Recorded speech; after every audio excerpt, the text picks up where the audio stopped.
მე მინდა ვისაუბრო ქართული თეატრის ქართველ მაყურებელზე და არ ვისაუბრებ იმაზე, რომ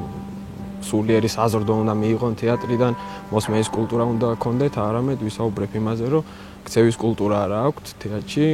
შევესწარი ძალიან ბევრ ფაქტს ამ ქცევის კულტურასთან დაკავშირებით და ერთ-ერთს გავიხსენებ, ჩავდივართ გენიალური სპექტაკლია ჭკუის ამ ჭირს ილეონის თეატრში და ჩავდივართ, ჩემ წინ სამი გოგო არის და კაპელდინერი უხევს ბილეთებს და ისე აღმოჩნდა, რომ ამ გოგოების უკან მოხვდი რა. და სპექტაკლი დაიწყო, კომედია არის ეს და სასაცილო სპექტაკლია და დაიწყო სპექტაკლი და უცებ თეატრში, ანუ პარტერში მესმის რაღაცის ჭრაჭუნის ხმა და საიდან ისმის, სუნიც მოვიდა რაღაც მათი საღვძრელი და ამ გოგოებმა გახსნეს სნიკერსი თეატრში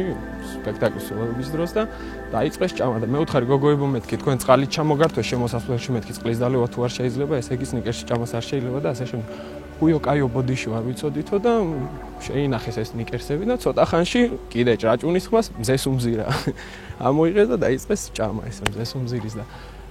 გოგოებო მეთქი თუ წყლის დალევა სნიკერსის ჭამა არ შეიძლება ესე იგი მზეს უმზირაც არ შეიძლება აუ რა არისო ეს თეატრია თუ ყაზარმაო და ათქნენ და წავიდნენ რა შუა სპექტაკლიდან და ანუ იმის თქმა მინდა რომ მე მაინც მოუწოდებ რომ იარონ თეატრში ჯერ ერთი და მეორეც კიდე ცოტა შენიშვნებს თუ მისცემენ არ უნდა გაბრაზდნენ არ უნდა გაღიზიანდნენ და უბრალოდ უნდა გაითვალისწინონ ეს რჩევები